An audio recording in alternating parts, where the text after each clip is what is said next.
Buenas tardes, gracias infinitas a todas y a todos por estar acá, por tomarse el tiempo de acompañarnos el día de hoy a conocer esta línea, esta temática de este proyecto Redes que a nosotros desde la Coordinación de Desarrollo Académico e Institucional nos parece muy importante con respecto al trabajo colaborativo, ¿verdad? Trabajar con otros y con otras en la construcción del conocimiento, pues es lo que garantiza que tengamos éxito en un plazo aceptable, porque podemos construir conocimientos solos, pero nos va a llevar más tiempo, por supuesto. Bueno, yo ya me presentaron, soy Nelly Aguacatitan y soy la jefa de la Oficina de Innovación Educativa y Desarrollo Pedagógico, que es una oficina que se crea junto con la Coordinación de Desarrollo Académico e Institucional para atender aspectos relacionados justamente a los aspectos pedagógicos, didácticos, los procesos de enseñanza-aprendizaje de las tres divisiones. Y hoy vamos a hablar en relación justamente a esta temática que dirige la doctora Carolina, de los objetos y recursos digitales de aprendizaje, y vamos a navegar, vamos a transitar un poquito por el concepto de estos términos desde la pedagogía y vamos a vincularlos con la tecnología. Entonces, bueno, ya les dije de lo que vamos a hablar y vamos a empezar con el tema de los objetos digitales de aprendizaje. ¿Por qué se llaman objetos digitales de aprendizaje? ¿Por qué no recursos? ¿Por qué no materiales? Bueno, tiene una explicación muy sencilla y muy bonita. Partimos de definir el término objeto como aquello que es percibido por nuestros sentidos y que al mismo tiempo es aquello que puede ser receptor de una construcción mental, es decir, puedo darle un significado, puedo interpretarlo y demás. Entonces, algo importante es que este objeto carece de autonomía y normalmente el objeto en sí mismo carece de un contexto. Según la Real Academia de la Lengua, un objeto puede ser todo lo que es materia de conocimiento o sensibilidad por parte del sujeto, incluso el sujeto mismo. Nosotros podemos ser objetos también, en el mejor de los términos, por supuesto. Aquello que sirve de materia o asunto al ejercicio de las facultades mentales, todo aquello que me hace pensar, que me invita a reflexionar, todo aquello que inicia un proceso de pensamiento. Materia o asunto de que se ocupa una ciencia o un estudio. Entonces, tengo un ejemplo aquí, un par de ejemplos de lo que es un objeto. Dejen avanzo, para que vayamos viendo qué es un objeto de aprendizaje.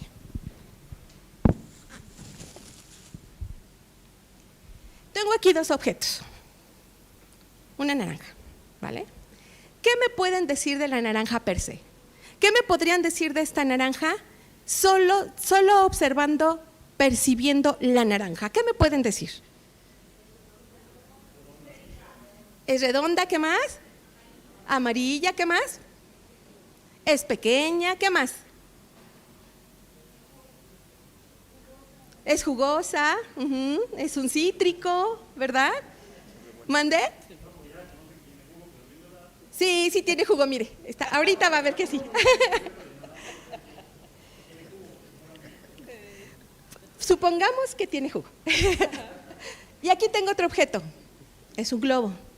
¿Qué me pueden decir de este objeto solo viendo el objeto?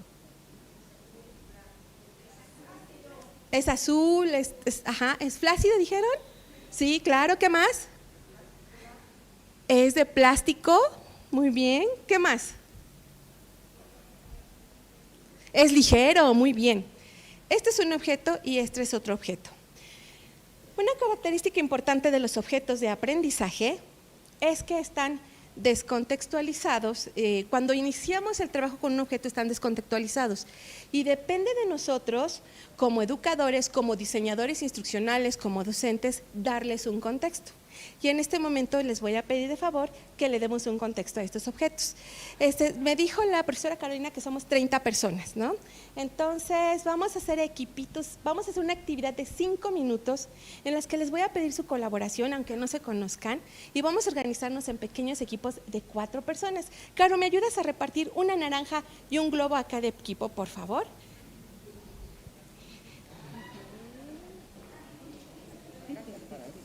Sí, son 8, son 4, de 4, 8 por 4, 32, ¿vale? Gracias. Muy bien. ¿4 o 5? les vamos a dar en este momento un par de objetos. Ajá. Son objetos en sí mismos y a través del ejercicio vamos a crear un objeto de aprendizaje, ¿vale? Van a ver qué interesante. ¿Sí? Reúnese con alguien, profesor, por favor. Ah, perfecto, muy bien, perfecto. Bienvenida, profesora, qué gusto verla.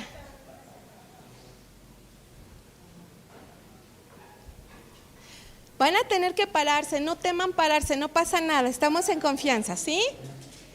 ¿Vale? ¿Ya les dieron a los de este lado? ¿No? Ahí vienen, ya ahí vienen. Muy bien.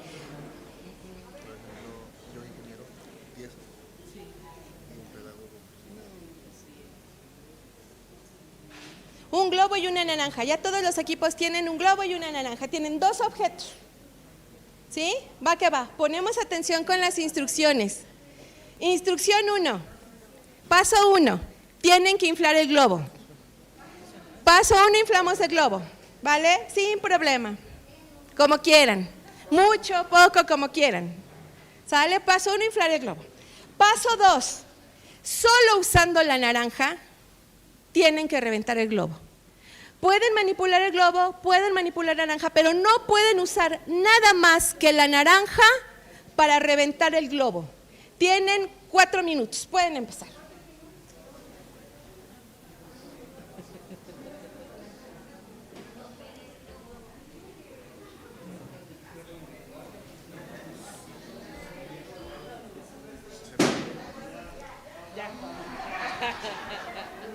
Son químicas, claro.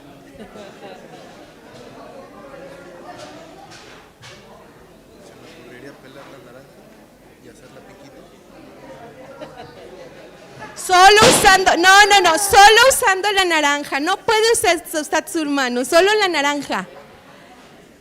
Solo la naranja. Perfecto, muy bien. No lo vi.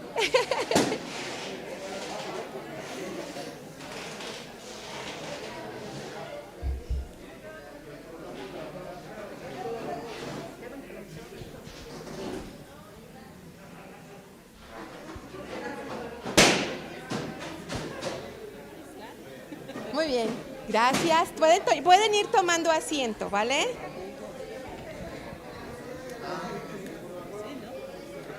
Pueden comerse la naranja también, no pasa nada.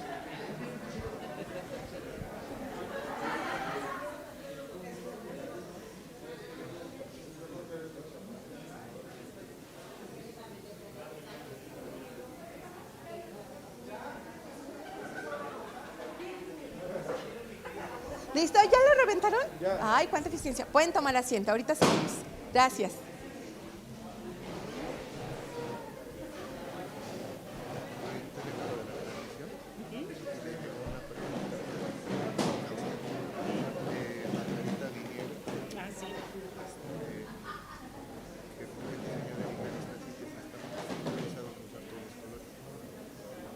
No se deja.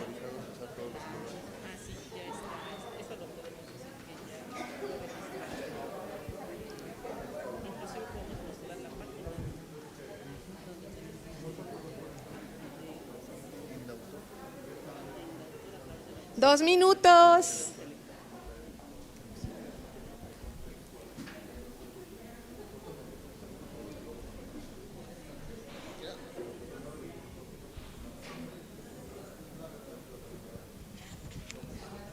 Hubiéramos prohibido la participación de los químicos. Eso lo cambió todo.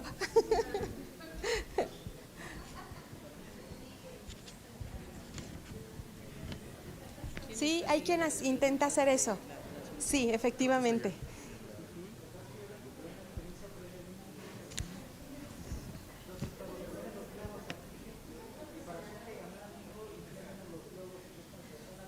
Claro.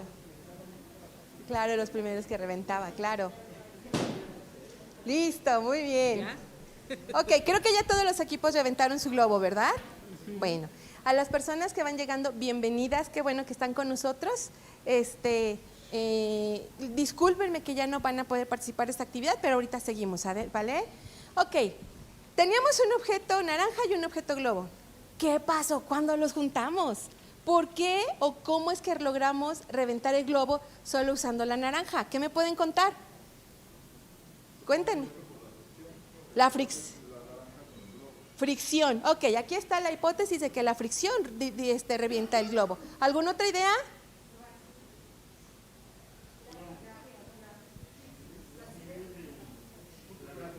La acidez. El zumo. ¿Ok?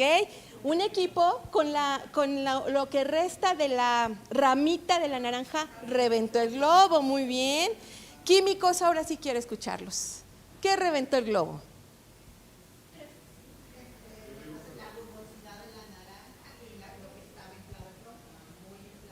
Ok. La presión. Hubo una serie de cosas, ¿no? En general, la explicación que yo conozco es que el el látex se disuelve con el ácido cítrico. Y el juguito que le sale a la naranja es ácido cítrico. Y eso va desgastando el látex. ¿Vale? Es una cosa muy sencilla, muy interesante. Ciencia en casa, lo vi en YouTube. No lo inventé yo. Pero vean qué cosa tan interesante. Ahora tenemos un tema o varios temas de los que podemos hablar a partir del objeto naranja y a partir del objeto globo. ¿Verdad? Bueno, a partir de esta breve y sencillísima experiencia que acabamos de experimentar justamente, ¿qué podríamos decir que es un objeto de aprendizaje? ¿O qué hace que un objeto cualquiera, pase a ser un objeto de aprendizaje?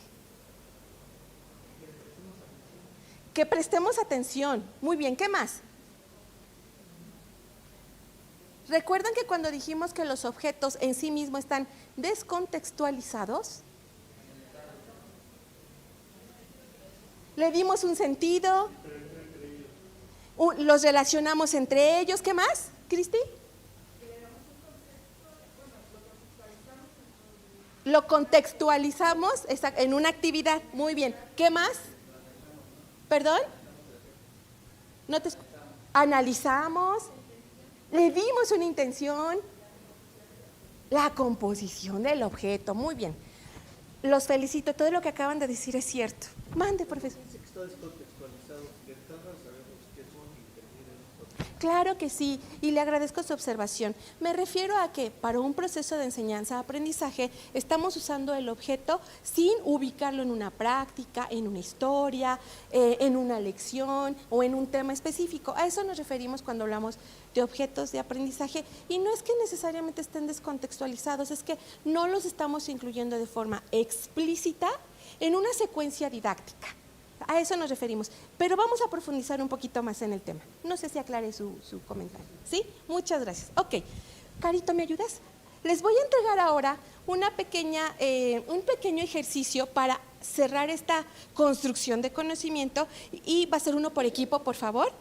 Respondan, perdónenme que la verdad creí que iba a llegar menos gente, así que no le pongan los nombres, pero sí contestemos en equipo las 3 preguntas, por favor, ¿vale? Ahorita les dan su hojita si son tan amables.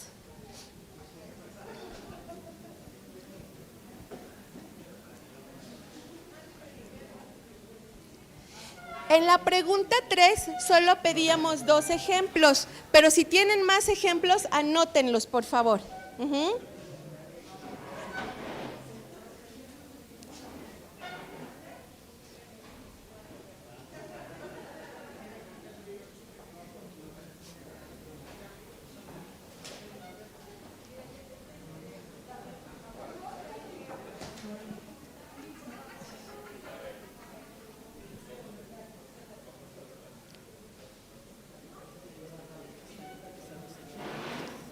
Tenemos 5 minutos para contestar esto, por favor.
Sí, no, ahorita está tranquilo.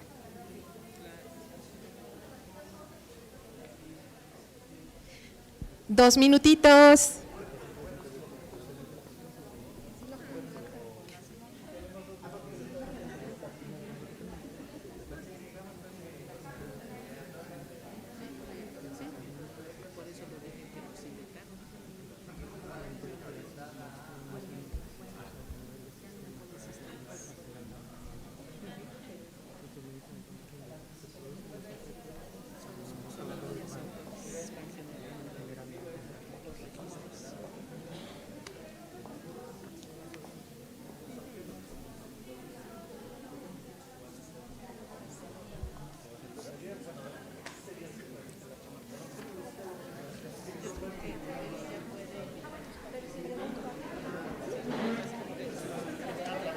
¿Ya está trabajando?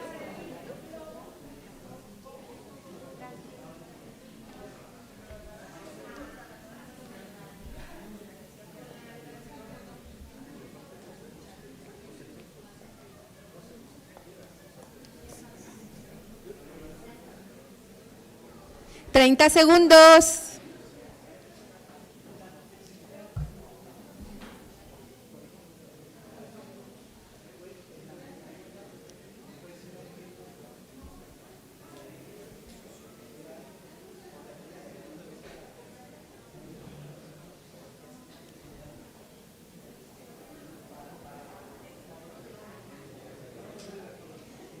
Muy bien, muchísimas gracias. Perdónenme que los interrumpa, pero tenemos que avanzar.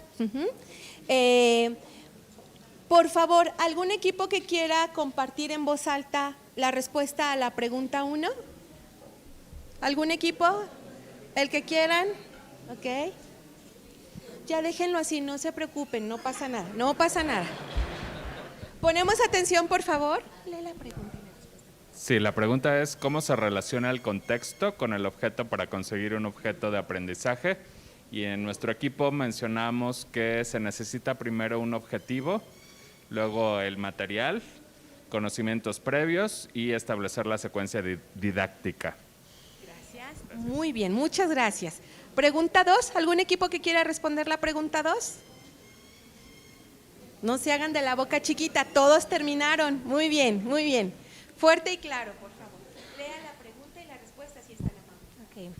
La pregunta 2 es, defina con sus propias palabras el concepto objeto de aprendizaje. Y bueno, nosotros llegamos a la conclusión de que es cualquier cosa que podamos contextualizar y fijarle un objetivo para el proceso de enseñanza-aprendizaje. Muchas gracias, excelente, excelente. Muy bien, la pregunta 3, ¿quién tiene 2 o 3 ejemplos que puedan compartir con nosotros? Con toda confianza, muy bien. Por favor. Sí, un perico puede ser un buen objeto de aprendizaje.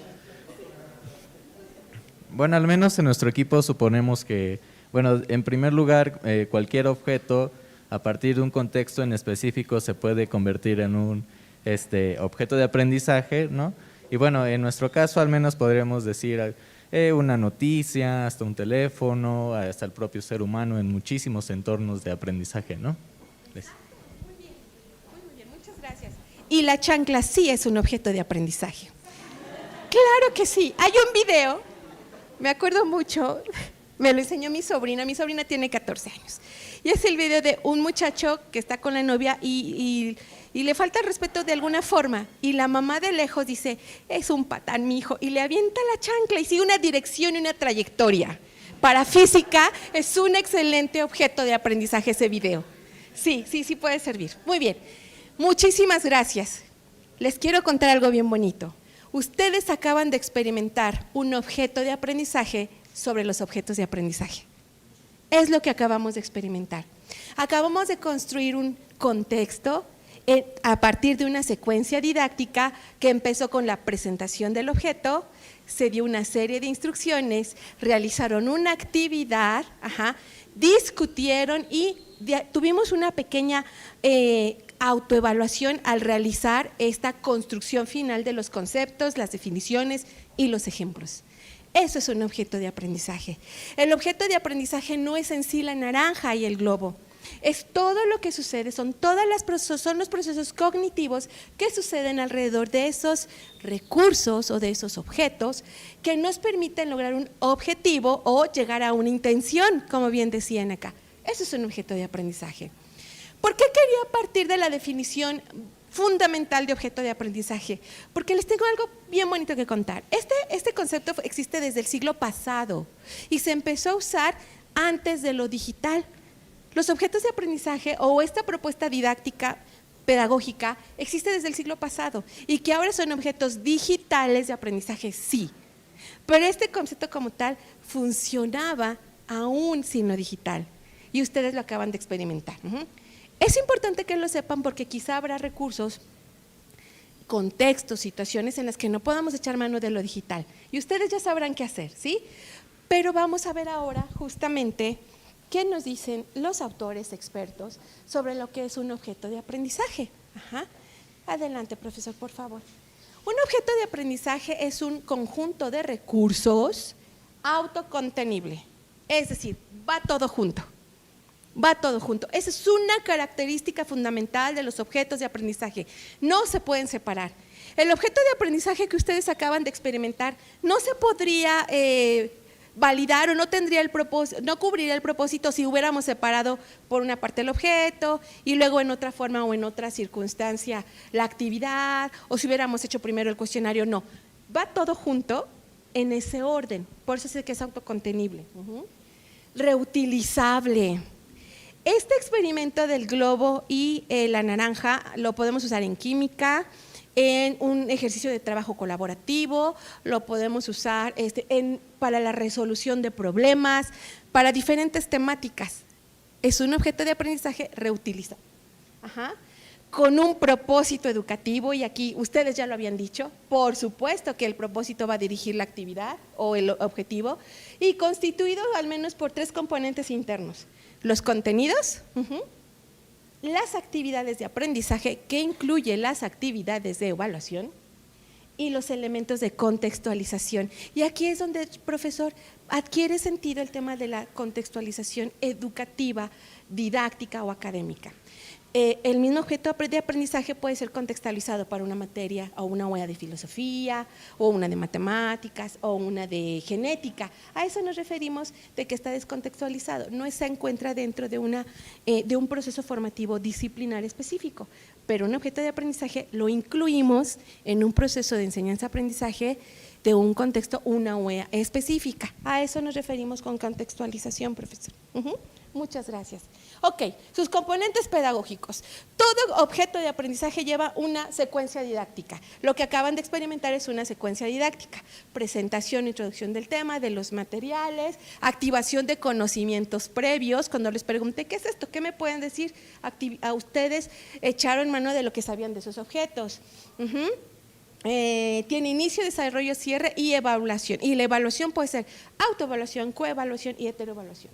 Es independiente. Este objeto de aprendizaje no depende de otros procesos, de otros recursos digitales, o incluso puede ser independiente del profesor. Eso es algo muy bonito. Yo puedo diseñar mi objeto de aprendizaje y a lo mejor se lo comparto a Caro. Ella da clases en biología de células, pero yo lo uso, esta actividad yo la uso para trabajo colaborativo. Entonces tiene ahí esos bonitos independientes que yo puedo compartir. Autocontenido, lo que les decía hace un momento, en sí mismo cuenta con todo lo necesario para lograr con su propósito, y es reutilizable, lo que ya habíamos explicado hace un momento. Ahora, ¿qué hace o cuál es la diferencia de un objeto de aprendizaje a un objeto digital de aprendizaje? Imaginen esto, ahorita nosotros acabamos de trabajar con 2 objetos tangibles, una naranja y un globo. Pero ¿qué pasa si yo tengo que enseñarle a mis alumnos justamente qué es la experiencia que yo aprendí con Caro? ¿Qué pasa si yo le tengo que enseñar a mis alumnos no sobre la célula, sino sobre un órgano específico de la célula? ¿Cómo se las entrego? ¿Cómo se las muestro? Pues ahí es donde adquiere un valor muy, muy grande el tema de lo virtual, lo digital. Estas láminas son del proyecto de la profesora Caro, justamente. son recursos que ella utiliza para promover el aprendizaje de estos conceptos abstractos. Y no es que no sean tangibles, es que son tan pequeñitos que no se pueden ver a simple vista. Ajá. Entonces, la diferencia de un objeto de aprendizaje a un objeto digital de aprendizaje, técnicamente hablando, es que todo el objeto está digitalizado, incluso el recurso didáctico o el objeto que va a dar pie al análisis, a la discusión y al trabajo. Está digitalizado. Entonces, el proceso que acabamos de experimentar lo pudimos haber tenido con una foto de una naranja, una foto de un globo y un video donde les mostraba lo que hacía el ácido cítrico al globo. Eso hubiera sido un objeto digital de aprendizaje. ¿Vale? Y también si la encuestita que hicimos al final se las hubiera mandado por una liga de Google, es un objeto digital de aprendizaje. Entonces, esa es la principal característica de un objeto digital de aprendizaje. Todos y cada uno de sus elementos está digitalizado. Y aquí viene un plus. Cuando decimos que está autocontenido, el objeto digital de aprendizaje, les quiero contar que ya existen plataformas, aplicaciones y programas gratuitos que nos permiten crear el objeto y encapsularlo. Ajá. Todo lo que acabamos de hacer ahorita lo tendríamos en una pantallita, ¿no? Para que el chico fuera siguiendo los pasos, las instrucciones y lograr el objetivo pedagógico o de aprendizaje. Ajá. Y la otra característica fundamental, y esto aquí es donde amarramos perfecto con Bindani y con el programa de evaluación que nos mostró el ingeniero Alan, y es que los objetos digitales de aprendizaje deben de incluir metadatos. ¿Por qué? Un objeto digital de aprendizaje es reutilizable, puede compartirse, etcétera, etcétera, pero para eso necesita estar muy bien etiquetado, diferenciado. Entonces, imaginen que ustedes entran a Bindani y quieren buscar un objeto digital de aprendizaje relacionado justamente a las células. ¿Qué palabras clave tendría que llevar su objeto digital de aprendizaje para que estuviera al alcance de las personas, de los profesores o los estudiantes que los están buscando? No sé si les ha pasado que ustedes meten palabras clave para hacer una búsqueda en Google y les aparecen artículos regulares, pero cambian una palabra, cambian el orden de las palabras y les salen unos artículos buenísimos que dicen, esto es oro, y todo porque cambió la búsqueda. Bueno, esto tiene que ver justamente con los metadatos con los que están guardados o archivados esos objetos. Estas dos son las características principales de los objetos digitales de aprendizaje. Bueno, se digitalizan todos sus componentes, están autocontenidos, es decir, están todos juntos, son portables. Esto significa que pueden funcionar en mi computadora que tiene un software libre, o puede operar en una computadora en la que usan Microsoft, o en una Mac. Pueden operar en todos los ambientes, ¿vale? Son dinámicos. Esa es otra cosa muy bonita. Los objetos digitales de aprendizaje pueden cambiar, se pueden mejorar, se pueden reconstruir, o si se actualiza la información, obviamente también tienen que actualizarse. Y eso nos lo permite también la interacción con un recurso digital. Son colaborativos. Les tengo que decir la verdad, hacer objetos digitales de aprendizaje. Este objeto que acabamos de experimentar es muy chiquito, muy pequeñito, pero hay objetos digitales que requieren un poquito más de trabajo porque el propósito educativo o el contenido es más complejo. Ahí se sugiere la colaboración. Entonces, un profesor puede aportar un material, otro profesor aporta el ejercicio de la actividad de aprendizaje, otro profesor aporta a lo mejor el ejercicio de evaluación, y entonces pueden ser colaborativos. Esto permite que se hagan objetos más grandes, más densos, pero también de mejor calidad. Eso es algo muy interesante. Y obviamente el tema de la evaluación. La evaluación tiene que ser disciplinar. Claro que debe haber una evaluación disciplinar para asegurarnos de que nuestros objetos de aprendizaje están usando información válida, están llevando a nuestro alumnado a cumplir los fines educativos, no solo de nuestro programa de estudios, sino de nuestro plan de estudios, del perfil de egreso. Tenemos que estar pensando en ello también. Y el tema de poder acceder a un repositorio digital abierto que se va a dar a conocer a todo el mundo como Bindani. Justamente. Este es un ejemplo de un objeto digital. La semana pasada tuvimos una capacitación con la doctora Blanca Silva, que nos viene a enseñar a usar un recurso gratuito que se llama Excel Learning para crear objetos digitales de aprendizaje. Quienes trabajan Moodle no me van a dejar mentir que se parece a Moodle. Este parece una pantalla de Moodle, ¿no? Resulta que lo que ustedes ven del lado izquierdo, que creo que no se alcanza a ver muy bien, es el orden, los pasos que nosotros hicimos aquí en corto, en presencial. Es lo mismo del lado izquierdo, el menú de la presentación. Ese es un objeto de aprendizaje sobre objeto de aprendizaje, justamente. Entonces tenemos el sílabus, ¿no?, como entrada, después vienen los objetivos, los contenidos, la planeación de actividades. Ese es un tema, la planeación de actividades como tema, la forma de conducción, forma de evaluación, bibliografía, y en la unidad 2 vienen las actividades. Eso es un objeto de aprendizaje. ¿Qué es lo bonito y lo interesante de eso? Eso está compactado con un programa en los que ustedes pueden llevarse como un archivo todo su objeto digital de aprendizaje. Se lo pueden dar a sus alumnos en su USB para que lo hagan en su casa, o se lo pueden compartir con una liga, o le pueden dar acceso a través de un correo electrónico, ¿no? Y no importa dónde esté nuestro estudiante, nuestro alumno, alumna, pueden tener acceso a un objeto digital de aprendizaje.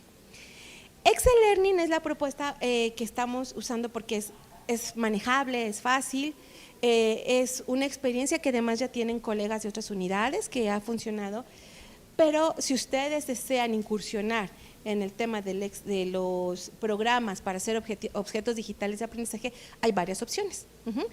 Lo más probable es que en lo subsecuente también estemos organizando otros cursos para seguir mejorando nuestras habilidades con Excel Learning. Bueno, esto es fundamental. ¿Por qué es bueno usar objetos digitales de aprendizaje o objetos de aprendizaje en general? Les quiero contar que en la forma en la que se realiza un objeto de aprendizaje, en la que se lleva a cabo, se concreta, permite al estudiante pasar por las diferentes operaciones mentales o procesos cognitivos que garantizan el aprendizaje. Hace que el alumno en su cabecita sucedan ciertas cosas que al final aprende. Y esto es muy bonito porque además lo va a hacer, hablando de un objeto digital, por supuesto, lo va a hacer de forma autónoma, independiente. El profesor diseñó y creó el objeto, pero el sujeto va a estar interactuando con el objeto de aprendizaje y va a lograr el aprendizaje.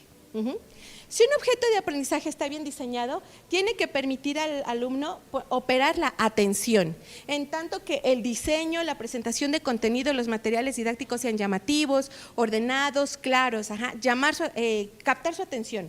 Después va a activar su memoria a través de actividades de identificación de conocimientos o experiencias previas. Siempre debemos incluirlos, como lo vimos aquí ahorita, pero después viene lo bonito. Activamos los procesos de comprensión, y aquí es a través de actividades que le permitan interactuar con los contenidos. Ojo, aquí quiero poner énfasis que los contenidos no solo son documentos de texto en PDF, no, los contenidos son podcasts, videos interactivos, imágenes fijas, imágenes interactivas, por supuesto textos, entrevistas, ustedes pueden grabar su clase y subir ahí la clase, o sea, todo esto se vuelve parte del contenido con el que el alumnado va a estar interactuando. Y cuando esté interactuando con esos contenidos va a activar procesos como definir, inferir y analizar, ¿vale? Y fíjense que todavía estamos en la parte de abajo del proceso. Después vamos con los procesos de representación. Aquí es cuando ya le pedimos al alumno o a la alumna que empiece a hacer actividades a partir de la comprensión de esa información. Y siempre debe de ser elaborar, debe de crear algo, usar sus manos, un lápiz, una pluma, o también puede usar un programa como el CMAPS Tools o como el Paint, etcétera, pero tiene que crear algo para que operen los procesos de resumir, comparar, explicar, ejemplificar. Después de eso viene la etapa de la producción, que son actividades de escritura. Siempre debe de tener actividades de escritura su objeto digital de aprendizaje, siempre. ¿Por qué? Porque a través de la escritura se logra elegir ideas, argumentarlas, juzgarlas. Esos ya son procesos mentales muy elevados, pero estamos hablando de que si los logramos el muchacho ya estará, o la muchacha ya estará aprendiendo. Después tenemos las actividades de evaluación, que son implica estrategias de auto y coevaluación. El sujeto debe de valorar cuánto comprendió de ese ejercicio, de ese objeto. Y después puede valorar la producción de sus compañeros. Para evaluar, tú no puedes calificar algo que no conoces, ¿no? Entonces, por eso es importante la coevaluación. Y finalmente, la aplicación y creación.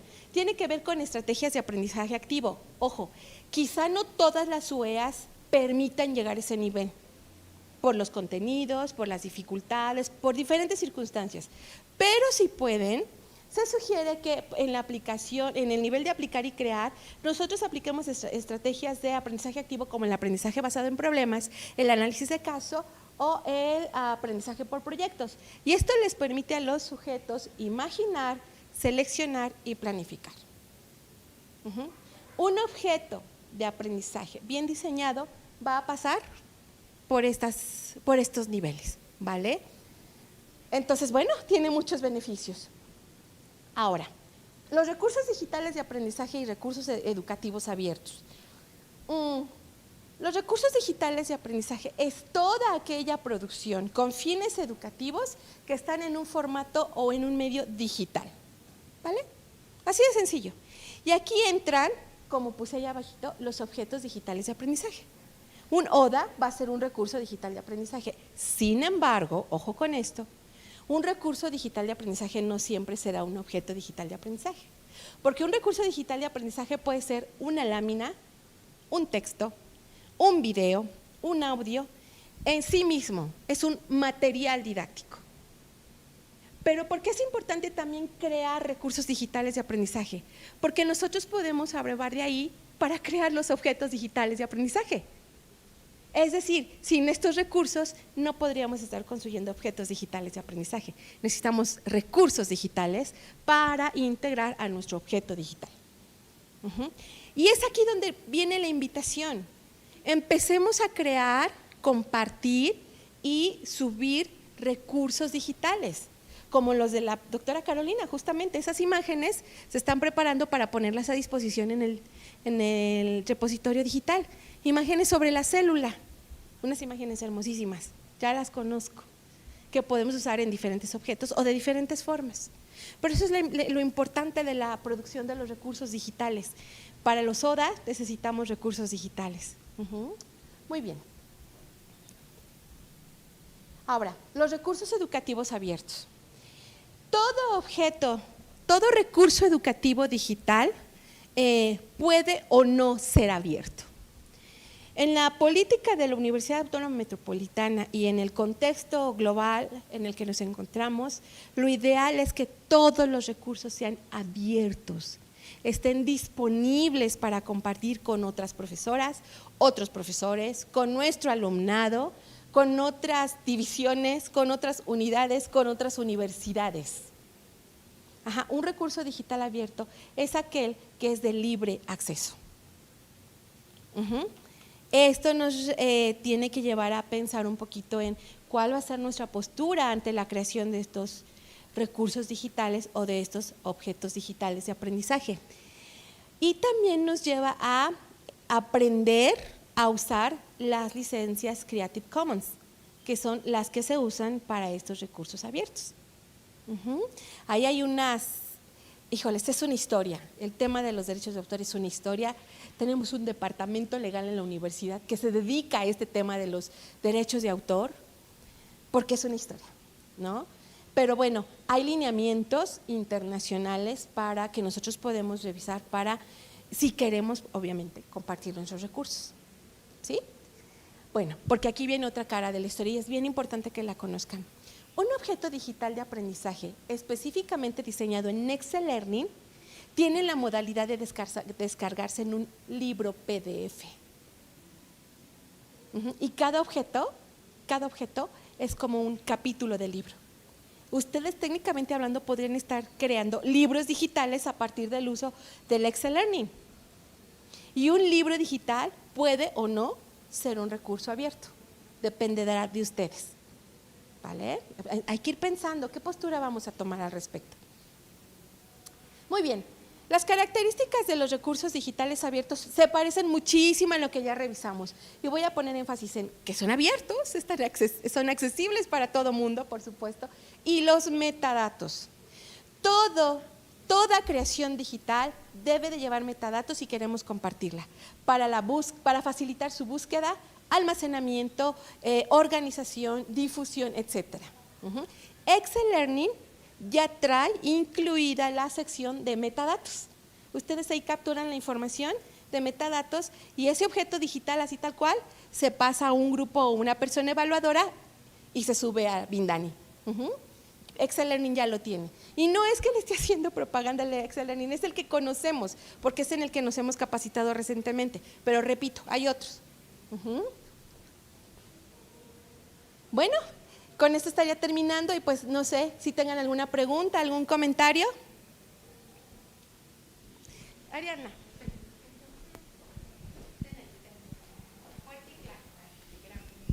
No. Bien, bueno, me quedé con la duda justo después del curso. ¿Todos los objetos que se creen en Excel Learning, al ser creados en esta plataforma, ya son abiertos? No, querida Ari. Excel Learning te va a servir para crearlos, pero tú decidirás si los haces abiertos, si los compartes o si tú puedes tramitar un SBNI, ¿se llama el código? Para tener tu libro y que puedas venderlo. Sí, no, por usar Excel Learning no obliga a que tus recursos sean abiertos. Vale, ¿quién más? Por favor, profesor, para que lo escuchen en la cámara, disculpen. ¿Es fácil crear objetos en el teléfono igual que en la computadora o conviene más la de escritorio? No sé si Excel Learning sea para teléfonos, querida Laura, Fabi, no sé si me puedan ayudar con eso. ¿Excel Learning funciona en teléfonos? ¿Sí? ¿No saben? Ok, perdón. Yo le podría decir que puede usar el teléfono, sin problema. Le voy a dar un tip. El secreto para que sea muy fácil cargar la información en el Excel Learning es que ya lo tengamos todo preparado, como esta guía de mi introducción, mis contenidos, mis actividades, todo para nada más subirlas. Pero yo le puedo decir que por mi cuenta yo no tendré inconveniente si es que puedo operarlo en el teléfono. ¿Alguna otra? Mande, Caro. Más que nada agradecerles esta plática, es muy interesante. Me llamó la atención al inicio, mencionaban en Bindani, sobre la evaluación de los objetos o los materiales didácticos. Mencionaron sobre rúbricas y criterios. ¿Cuáles serían, si tienen una priori, cuáles serían esos criterios o rúbricas para evaluar este tipo de recursos, a diferencia de las aulas virtuales, por ejemplo? Esta respuesta requiere participación de las 3 personas. Permítanme contestar la parte pedagógica, por favor. Los objetos digitales de aprendizaje tienen criterios internacionales, ya existen. Sin embargo, como parte del proyecto de red de la doctora Carolina, vamos a trabajar en integrar, construir, adaptar un instrumento para la UAM. Y no quiero decir solo UAM Iztapalapa, sino para toda la UAM, porque justamente la idea es colaborar y empezar a recabar y compartir recursos digitales, no solo objetos digitales, recursos digitales en general, y es una de las acciones que están contempladas en este proyecto, ¿vale? Entonces comparto el micrófono. Sí. ¿Acá?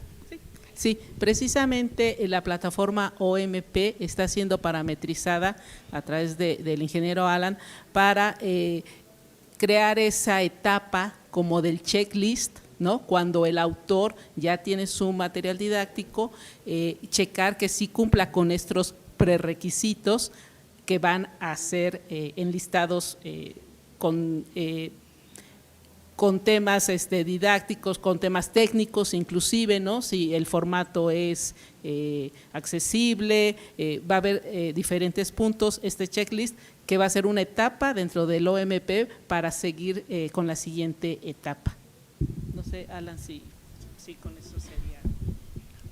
Bueno, en este caso es muy parecido con lo que se hizo con ustedes. Es pues, básicamente tener, digamos, ya diseñado completamente cuáles son los criterios que se van a evaluar para implementarlos en el sistema para que pues les permita realizar esta parte de si está bien o no está bien.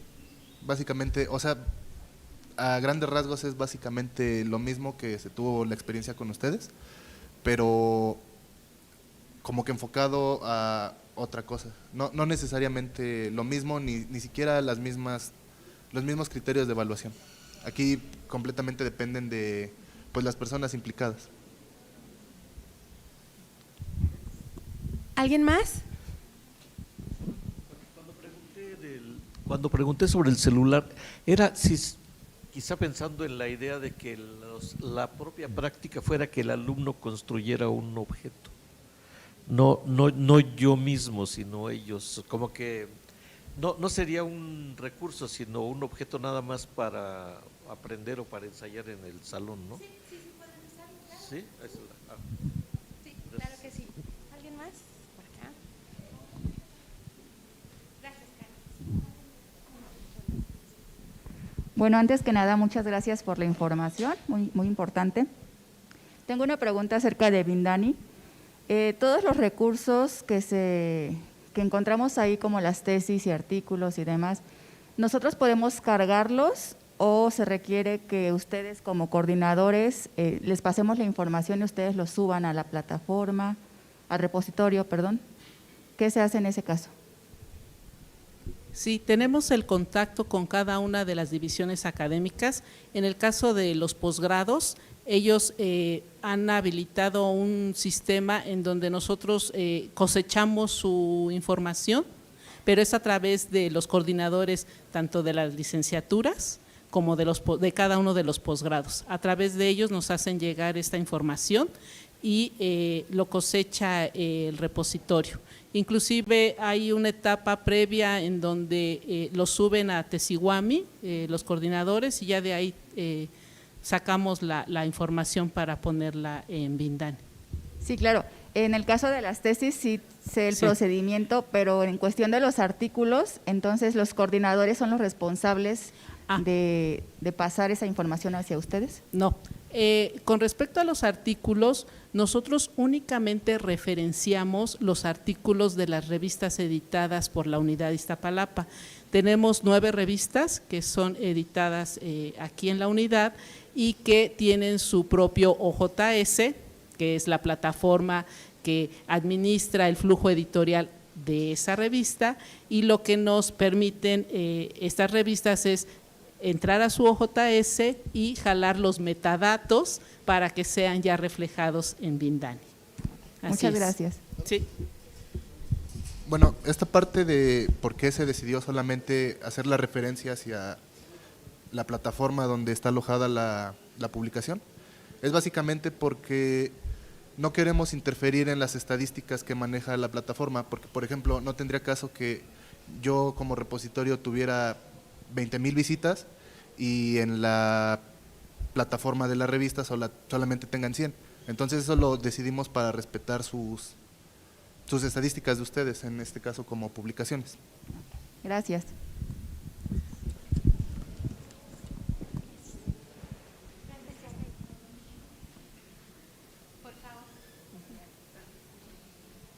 Hola, buenas tardes. No, mi pregunta es sencilla, nada más quisiera saber, entonces ustedes con la plataforma esta que están comentando y la otra plataforma que está en Google, ¿se va a hacer el comparativo o cuál va a ser mejor? Ajá, eso es mi duda. Gracias.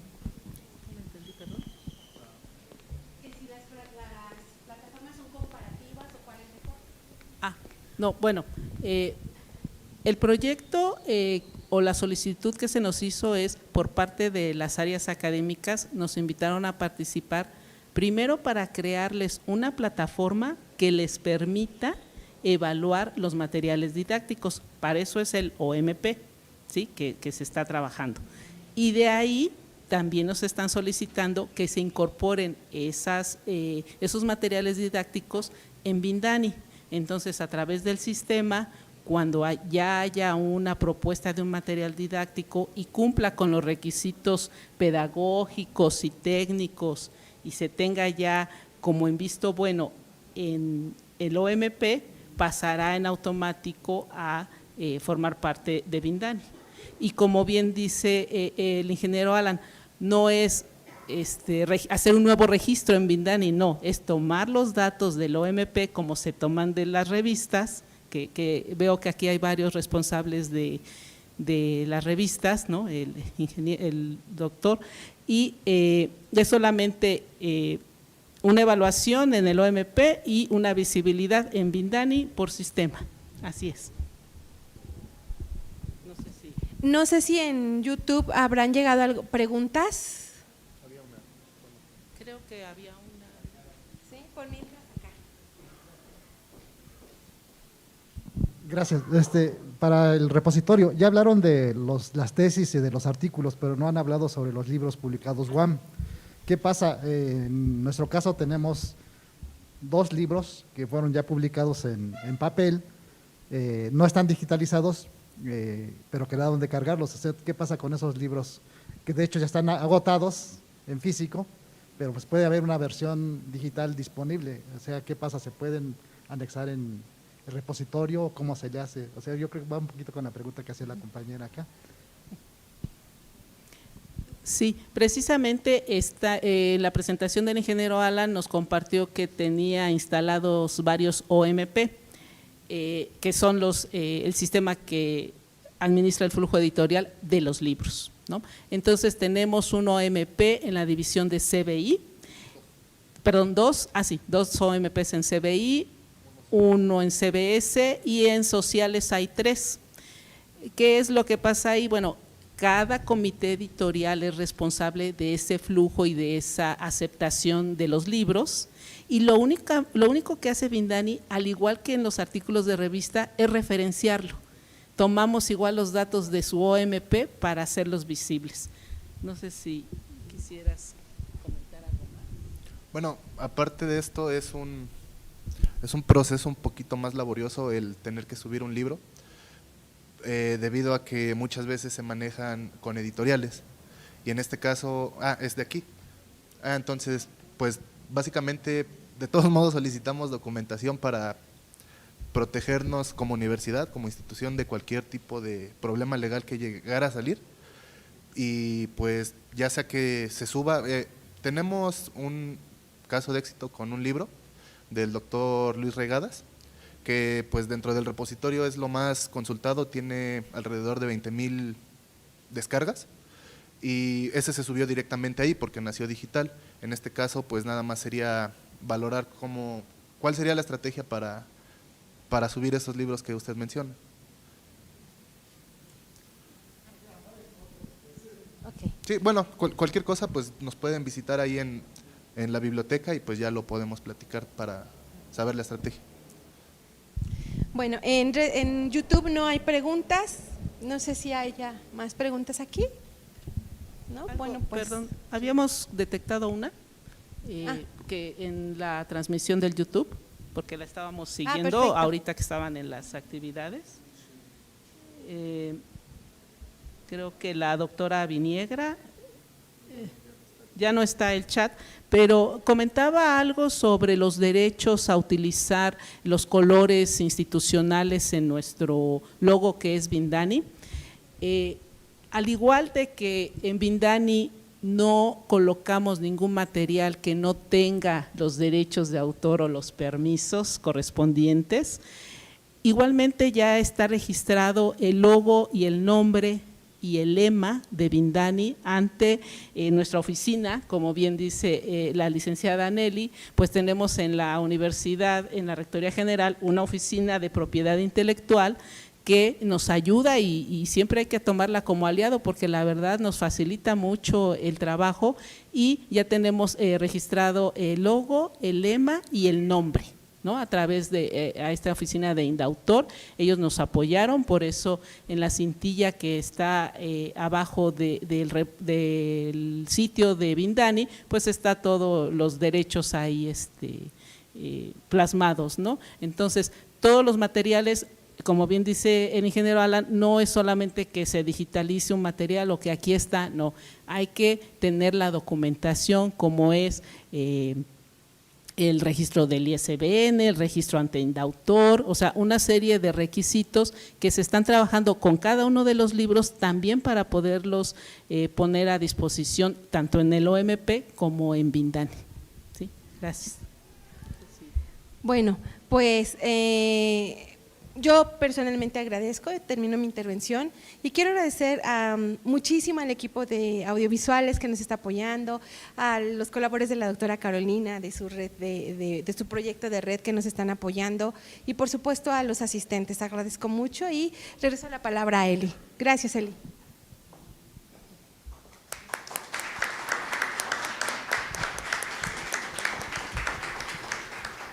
Muchas gracias, Nelly. Si ya no hay ninguna otra pregunta, pues nuevamente les agradecemos sus ponencias muy enriquecedoras y cerramos con un aplauso para los ponentes.